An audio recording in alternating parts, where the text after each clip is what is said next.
Today's discussion is about the EMF equation of a transformer. ये वाला part मुझे पहले कवर करना चाहिए था before describing the phasor diagram, लेकिन I prefer to do it this way क्योंकि मुझे लगता है कि अगर हमें ट्रांसफॉर्मर की वर्किंग और उसका फेजर डायग्राम समझ में आ जाए तो EMF इक्वेशन का ज्यादा हम सेंस फिर बना सकते हैं।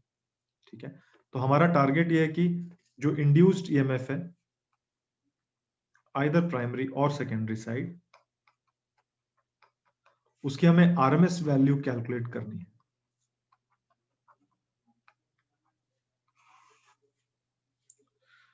तो हमने देखा कि फ्लक्स जो है वो हमारा रेफरेंस फेजर है।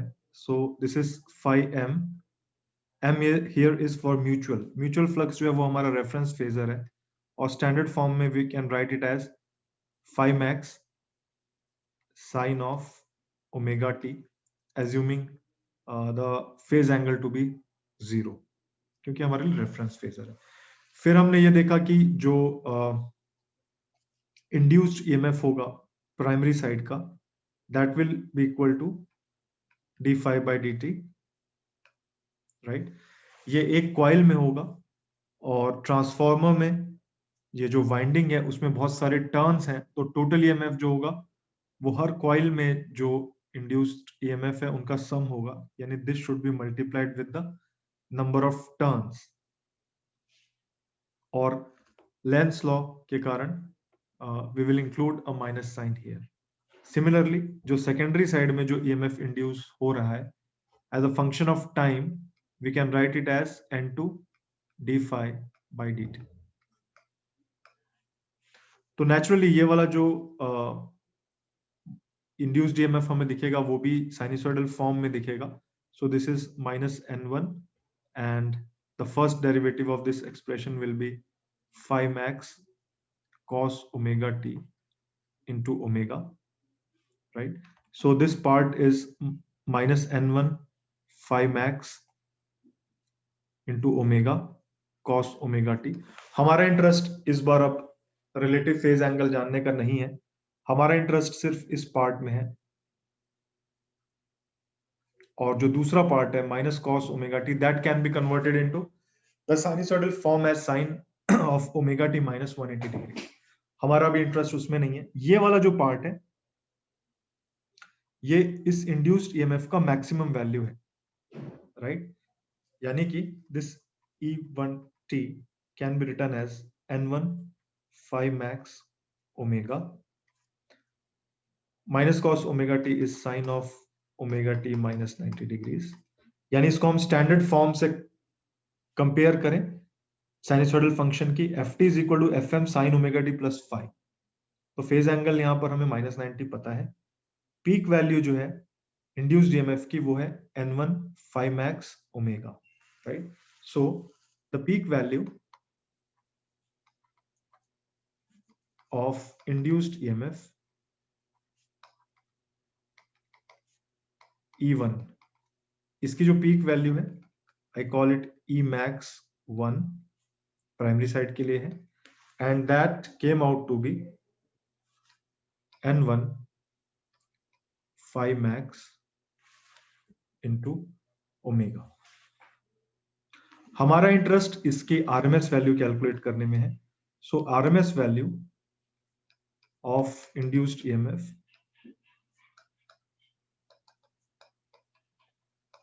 इसकी आरएमएस वैल्यू जो होगी I am calling it E1 capital E1, and that is equal to its peak value divided by √2 क्योंकि ये साइनसॉइडल फंक्शन है। So this will be equal to n1 5max omega is 2 pi into f is the frequency of the supplied voltage, right? So divided by √2, so this comes out to be n1 5max into frequency, और ये जो 2 pi by √2 है, this will be यहां से this will become √2 into pi। कुछ गलत किया यहां पर मैंने, 0.14, हाँ ठीक है। So this will be 4.44। ये इंपॉर्टेंट एक्सप्रेशन है। induced EMF is equal to 4.44 into number of turns into the maximum flux जो उस core में होगा multiplied with the frequency at which the input voltage is given to the primary winding. इसी तरह से अगर हम सेकेंडरी साइड का इंड्यूस्ड ईएमएफ निकालेंगे एग्जैक्टली वो सेम आएगा, बस N1 की जगह यहाँ N2 हो जाएगा।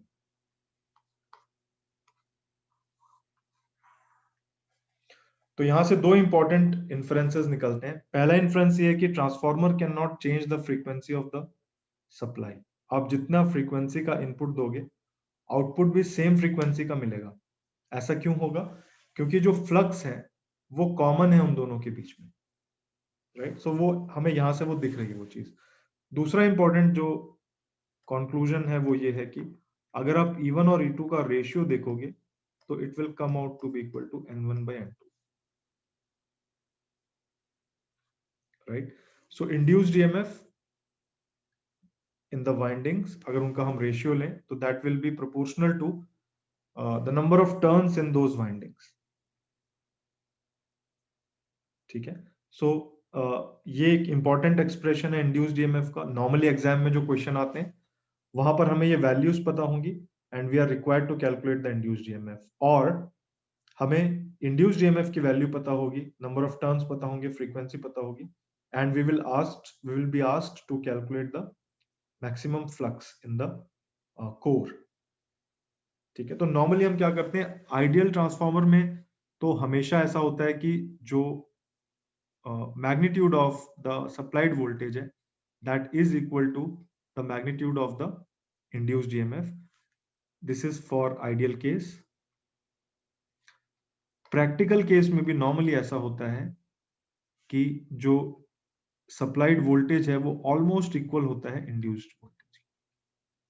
तो कई बार आप ऐसे क्वेश्चंस देखोगे जहां पर ट्रांसफार्मर की वोल्टेजेस पता होंगी आपको और आपसे कहा जाएगा कि फ्लक्स कैलकुलेट करो। तो उस केस में हम क्या करेंगे, जो रेटेड वोल्टेज है उसी को हम इंड्यूस्ड ईएमएफ के बराबर मान लेंगे, यानी you will know the value of E1 and you will calculate the value of 5max, right? So now these expressions are extremely important. हमने वर्किंग समझ ली ट्रांसफार्मर की, हमने उसका मॉडलिंग समझ ली, इक्विवेलेंट सर्किट देख लिया, फेजर डायग्राम देख लिया, और अब हमने उसका इंड्यूस्ड ईएमएफ के एक्सप्रेशंस भी देख लिए। ठीक है, so now this brings us to the point of testing a transformer. तो ट्रांसफार्मर में जो रेटिंग्स होती हैं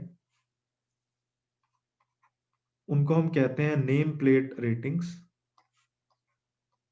किसी भी इलेक्ट्रिक मशीन में जो रेटिंग्स होती हैं we call those ratings as name plate ratings. Rating का मतलब क्या होता है? रेटिंग का मतलब होता है स्पेसिफिकेशंस।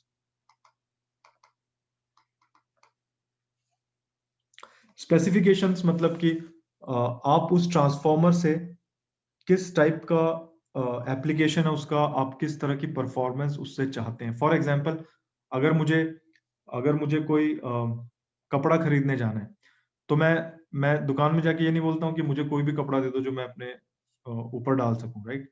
हम उसको बताते हैं कि हमें एक शर्ट चाहिए जो फ्लोरोसेंट ग्रीन कलर की हो और एक पैंट चाहिए जो ऑरेंज कलर की हो, राइट? हम उसको एकदम एग्जैक्टली हम स्पेसिफाई करते हैं कि इस तरह का डिजाइन हो, इस तरह का कलर हो और इस तरह की फिटिंग हो। तो वही चीजें स्पेसिफिकेशंस हम मशीन्स के लिए भी हम वैसे बनाते हैं। तो नेम प्लेट रेटिंग जो होती है ट्रांसफार्मर की, वो टिपिकल रेटिंग इस तरह की दिखती है।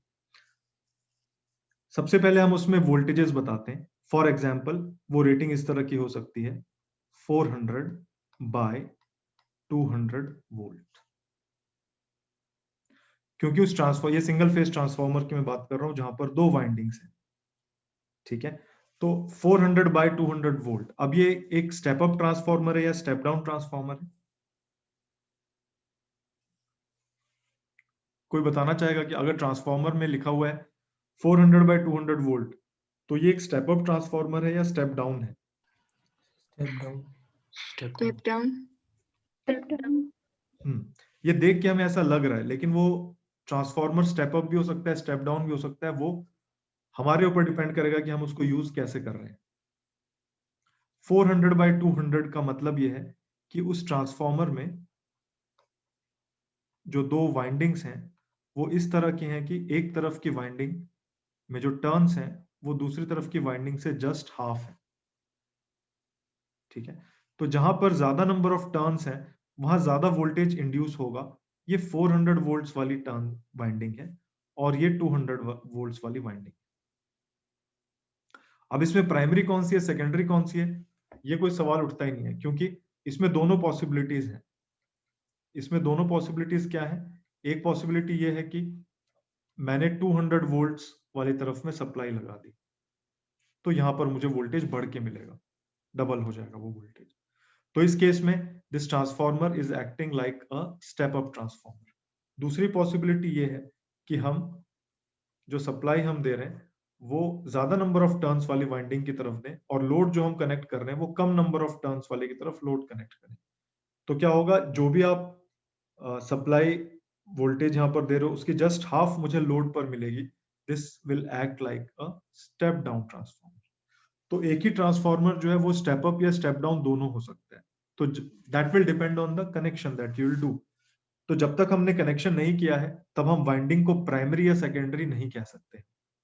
तो हम क्या कहते हैं, जहां पर नंबर ऑफ टर्न्स ज्यादा है उसको हम कहते हैं HV winding, high voltage wind. High voltage का मतलब ये नहीं कि थाउजेंड्स ऑफ वोल्ट्स है, हाई वोल्टेज का मतलब है कि कंपैरेटिवली ज्यादा है वोल्टेज, तो एचवी वाइंडिंग हम इसको कहते हैं।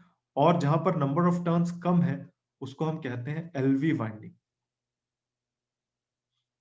ठीक है, तो जब कोई ट्रांसफॉर्मर की नेम प्लेट रेटिंग है 400 बाय 200 वोल्ट, इसका मतलब है कि एचवी साइड जो है वो 400 वोल्ट की है, एलवी साइड जो है 200 वोल्ट की है। इसका मतलब ये नहीं कि आपने हमेशा 200 वोल्ट ही देना है।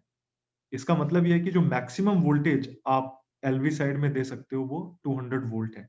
अगर आप इससे ज्यादा वोल्टेज इसको दोगे तो जो इंसुलेशन है, ये जो हमने जो कंडक्टर यूज किया वाइंडिंग बनाने के लिए एक इंसुलेटेड कंडक्टर है, अगर आप 200 वोल्ट से ज्यादा वोल्टेज इस वाइंडिंग को दोगे तो उस इंसुलेशन में ब्रेकडाउन हो जाएगा। उसका मतलब सिर्फ इतना है। So this is the maximum voltage that should be given. ठीक है, तो अगर आप as a step up transformer use कर रहे हो तो आप 200 वोल्ट वाली साइड में वोल्टेज दोगे और कितना दोगे, 200 वोल्ट दोगे जो रेटेड है। So this is the rated voltage. Rated से आप ऊपर जाओगे तो insulation will break down, transformer खराब हो जाएगा। इसी तरह से अगर आप इसको स्टेप डाउन की तरह यूज कर रहे हो तो जो वोल्टेज आप मैक्सिमम दे सकते हो ये 400 वोल्ट हो गया। ये कौन सी वैल्यू है, ये आरएमएस वैल्यू है ना, पीक वैल्यू विल चेंज। तो 400 बाय 200 वोल्ट यानी कि ये एचवी और एलवी साइड की रेटेड वोल्टेजेस हैं। इसके अलावा हम ये बताते हैं कि ट्रांसफॉर्मर कितनी पावर हैंडल कर सकता है। ठीक है, सो let us say this is written as 3 kVA, small k is for kilo, V for volts and A for amperes. So 3 kVA means 3000 volt amperes. अब इसका क्या मतलब हुआ, इसका मतलब ये हुआ कि जो ट्रांसफॉर्मर में जब हम वाइंडिंग बनाते हैं तो हम क्या करते हैं, इस जो कंडक्टर है उसका एक क्रॉस सेक्शनल एरिया भी हम चूज करते हैं। तो वो कंडक्टर कितना करंट टॉलरेट कर सकता है that will depend on the cross sectional area. Cross sectional area जितना ज्यादा होगा वो कंडक्टर उतना ही ज्यादा करंट कैरी कर पाएगा। तो ये दोनों जो कंडक्टर्स हैं दोनों वाइंडिंग्स में उनकी अपनी अपनी कैपेसिटी है, राइट। सो 3000 VA का मतलब है कि एचवी साइड जो है ये कितना करंट बियर कर सकता है, वो होगा पावर यानी 3000 डिवाइडेड बाय 400 एम्पियर्स। तो ये हो जाएगा 7.5 एम्पियर्स। ठीक है, तो 7.5 एम्पियर्स वो मैक्सिमम करंट है जो इस एचवी वाइंडिंग में फ्लो हो सकता है। इससे ज्यादा करंट अगर हम फ्लो कराएंगे तो ये वाली वाइंडिंग जल जाएगी। उसी तरह से एलवी साइड में क्या होगा, जो करंट इसमें मैक्सिमम आप फ्लो करा सकते हो वो होगा 3000 डिवाइडेड बाय इसकी वोल्टेज यानी 200, this is in amperes and it is 15 amperes. तो 15 एम्पियर मैक्सिमम करंट है जो इस वाइंडिंग में। तो इसमें ध्यान से देखो, एचवी साइड जहां वोल्टेज ज्यादा है वहां करंट कम फ्लो होगा, रेटिंग कम होगी, और एलवी साइड जहां वोल्टेज कम है वहां करंट ज्यादा होगा। तो वोल्टेज अगर ट्वाइस हो रहा है तो करंट 1/2 टाइम्स हो जाएगा। तो हमें कैसे मालूम चलेगा कौन सी वाइंडिंग एलवी है और कौन सी एचवी है, क्योंकि नंबर ऑफ टर्न्स तो हमें दिखेंगे नहीं, हम गिन नहीं सकते उनको। हमें वो पता चलेगा क्रॉस सेक्शनल एरिया से। 15 एम्पियर का जो क्रॉस सेक्शन एरिया होगा वो थोड़ा ज्यादा होगा, 7.5 एम्पियर का जो क्रॉस सेक्शन होगा वो थोड़ा कम होगा। तो जहां पर क्रॉस सेक्शनल एरिया वाइंडिंग का, कंडक्टर का हमें ज्यादा दिख रहा है, वो वाली साइड एलवी साइड होगी। और टर्न्स का रेशियो हमें पता रहेगा, रेशियो है जो है वो 2 है, लेकिन exact number of turns normally हमें नहीं पता रहेगा। So first is the voltages, second is the power. Power मालूम हो गई तो आपको करंट मालूम हो गया, जैसे मैंने यहाँ कैलकुलेशंस किया है। थर्ड होता है फ्रीक्वेंसी, जिसमें हमें ऑपरेट करना है। फोर्थ होता है कि कितने फेज का ट्रांसफॉर्मर है, और इसमें हम ऐड करते हैं कि टाइप ऑफ कूलिंग क्या है। तो नॉर्मली जब आप नेम प्लेट रेटिंग देखोगे तो आपको टिपिकली इस तरह की रेटिंग्स दिखाई देंगी। इसमें कोई क्वेश्चन?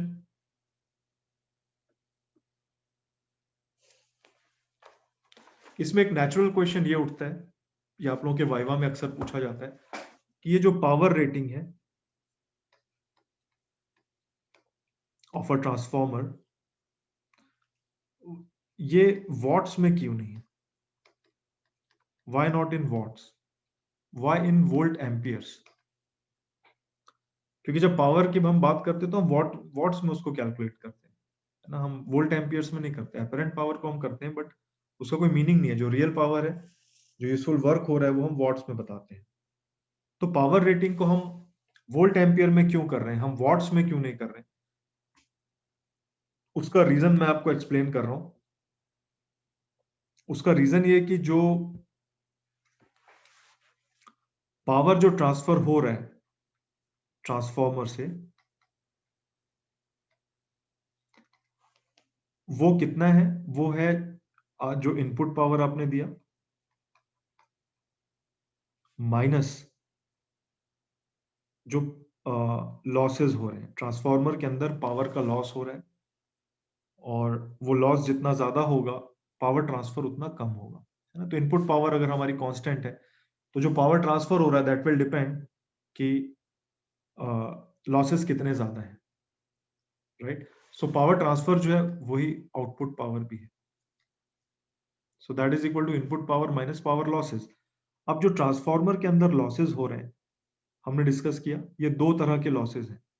एक लॉसेस जो वाइंडिंग में हो रहे हैं, आई स्क्वायर आर लॉसेस, जिसको हमने क्या कहा, उसको हमने कहा कॉपर लॉसेस। और दूसरे जो लॉसेस हैं वो ट्रांसफॉर्मर के कोर के अंदर हो रहे हैं, और उसको हमने नाम क्या दिया था, उसको हमने कहा था आयरन लॉसेस। ठीक है। कॉपर लॉस जो है वो क्या होता है, आई स्क्वायर इंटू आर, यानी वो डिपेंड करेगा कि कितना करंट फ्लो हो रहा है।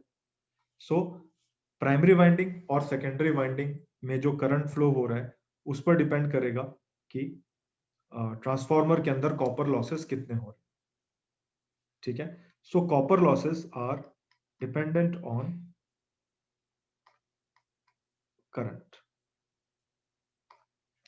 अगर ये लॉसेस करंट पे डिपेंडेंट है, इसका मतलब ये लोड पर डिपेंडेंट है।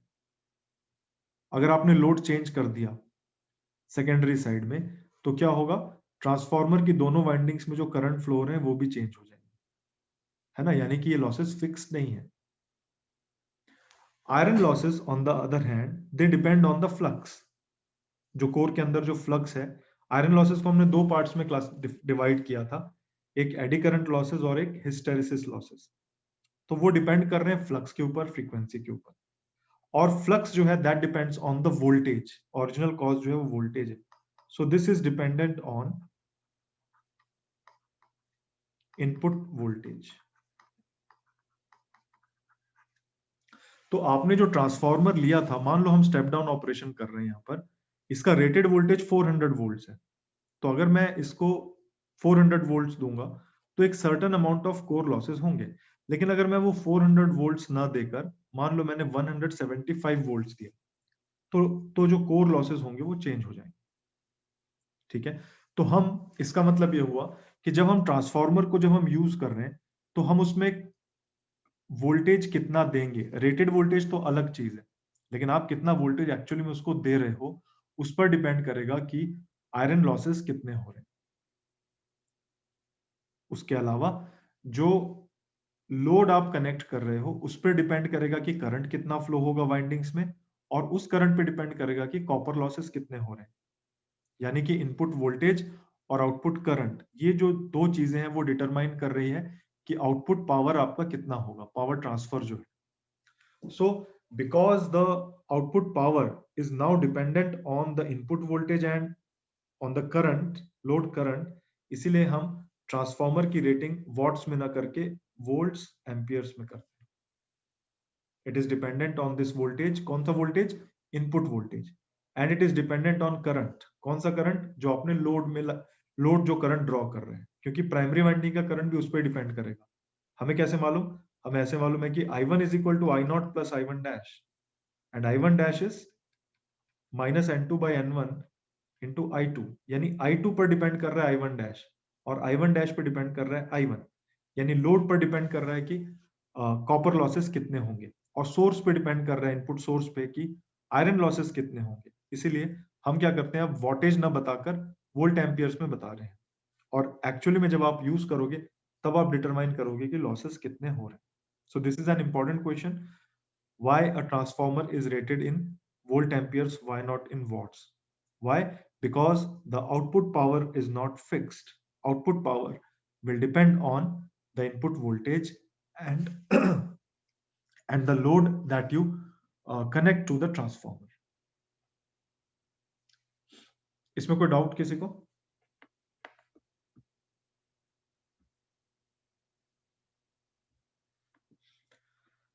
ठीक है, तो आज के लिए हमारा last topic losses in a transformer.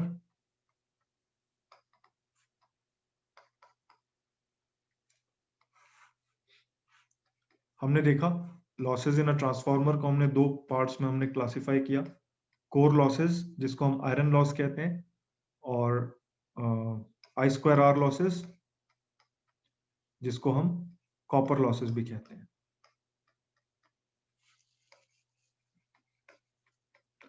Iron loss जो है वो दो तरह के होते हैं, एडी करंट लॉस और हिस्टेरिसिस लॉस। कॉपर लॉस दोनों वाइंडिंग में होते हैं। तो हम क्या करते हैं,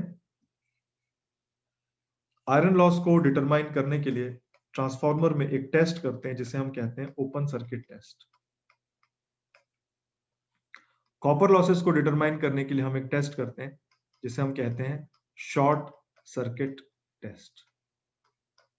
ये दोनों टेस्ट आपने लैब में किए हैं, मैं क्विकली इनको एक्सप्लेन करूंगा कि इनकी हेल्प से हम कैसे इन लॉसेस को कैलकुलेट कर पाते हैं।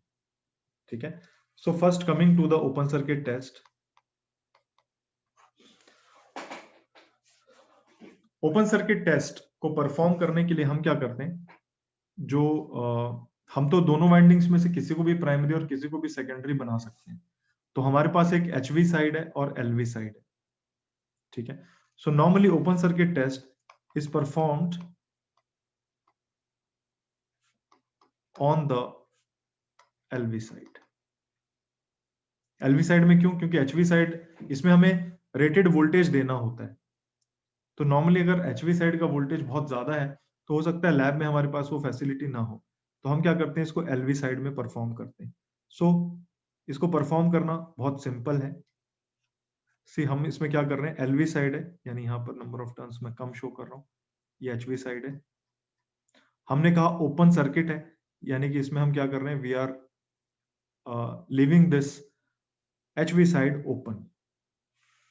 LV साइड में हम क्या कर रहे हैं, हम केयरफुली इसमें एक वोल्टेज अप्लाई कर रहे हैं which is equal to the rated voltage. जो रेटेड वोल्टेज है ट्रांसफॉर्मर का, let us say this is 400 by 200 volt transformer. तो यहाँ पर LV साइड कौन सी है, 200 वोल्ट वाली साइड है, तो उसको मैं सप्लाई दे रहा हूँ। मैं कितने सप्लाई दूंगा, एग्जैक्ट 200 वोल्ट्स दूंगा। तो मैंने एक वोल्ट मीटर लगाया और मैं सप्लाई को केयरफुली वॉच कर रहा हूँ, और जैसे ही ये 200 वोल्ट तक पहुंचा वो वोल्टेज मैं देख रहा हूँ, बस उसके बाद मैं नहीं बढ़ाऊंगा वोल्टेज। तो इस कंडीशन में क्या होगा, इस कंडीशन में ये ट्रांसफार्मर अब काम कर रहा है और मैंने यहाँ पर एक वॉट मीटर लगा दिया और मैं इस वॉट मीटर की रीडिंग देखूंगा और मैं कहूंगा कि दिस वॉट मीटर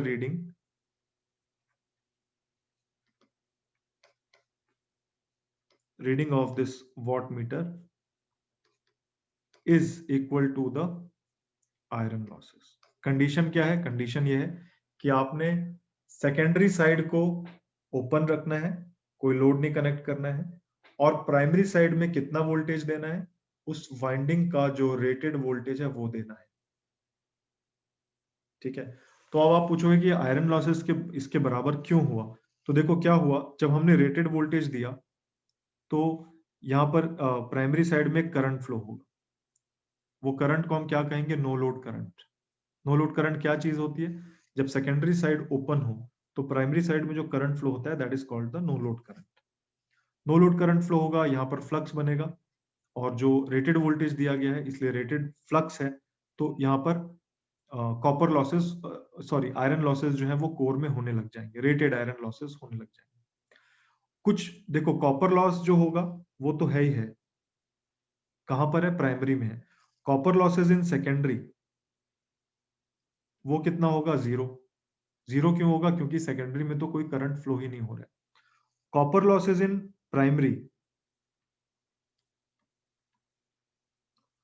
वो कितना होगा, आई स्क्वायर आर, है ना, वहां पर करंट कितना है, आई नॉट है इंटू आर वन है। अब हम जब ट्रांसफार्मर बनाते हैं तो आर वन की वैल्यू ऑलरेडी बहुत कम होती है, हम अच्छा कंडक्टर यूज कर रहे हैं। आई नॉट जो होता है, नॉर्मली जो आई नॉट जो होता है वो 2 to 7% of full load current होता है। फुल लोड करंट का मतलब है जब आपने पूरा लोड कनेक्ट कर दिया तो मैक्सिमम करंट कितना फ्लो हो रहा है। अब देखो ये 2% है of the full load current, और उस 2% का भी जब आप स्क्वायर कर दोगे तो और कम हो जाएगा वो। तो यानी कि ये जो लॉसेज इन प्राइमरी है वो नेग्लिजिबल है।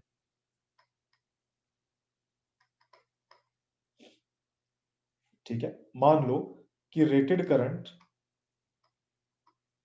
लेट अस से the rated current of the transformer is 100 amperes. ठीक है, मान लेते हैं प्राइमरी वाइंडिंग का, मान लेते हैं कि R1 जो है वो 0.1 ओम्स है। तो देखो रेटेड पावर लॉस जो होगा प्राइमरी साइड में, कॉपर लॉस, वो कितना होगा, आई स्क्वायर यानी 100 का स्क्वायर इंटू आर यानी 0.1 watts, right. So this is 10 to the power of 4 and 0.1 ये 10 to the power of 3, 1000 watts होगा। I am just giving an example. लेकिन ओपन सर्किट टेस्ट के टाइम में क्या होगा, मैंने बताया कि जो करंट फ्लो हो रहा है वो 2 to 7% है। एक बीच का कुछ ले लेते हैं, 5% मान लेते हैं। तो करंट कितना है, 5% of full load current. Full load current कितना था, 100 था। Square of this into R1 यानी 0.1। So now this is 25 into 0.1। अब आप इन दोनों को कंपेयर करो कि फुल लोड में कितने ज्यादा लॉसेस होते हैं और नो लोड में उसके कंपैरिजन में ऑलमोस्ट नेग्लिजिबल लॉसेस।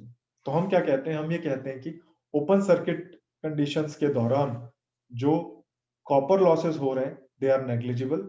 इसका मतलब जो भी लॉसेस हो रहे हैं हम कह रहे हैं कि वो आयरन लॉस के बराबर है, और इसीलिए हम कहते हैं कि this watt meter reading is equal to the iron losses. So open circuit test is used to determine the iron losses in the circuit. ठीक है, इसमें कोई doubt? No, sir. Okay, so let us come to the short circuit test. Short circuit test जो है it is normally performed in the HV side. उसका reason मैं अभी बता रहा हूं। So this is performed in HV side at rated current, पहली condition. दूसरी कंडीशन, सेकेंडरी साइड यानी जो LV साइड है इज शॉर्ट सर्किटेड। अब देखो यहां पर हमने क्या किया, जो HV साइड है यानी नंबर ऑफ टर्न्स जहां पर ज्यादा है वहां पर हम सप्लाई देंगे, LV साइड को हम लोड साइड की तरह, सेकेंडरी की तरह ट्रीट करेंगे, और हमने क्या किया, इनको आपस में शॉर्ट सर्किट कर दिया।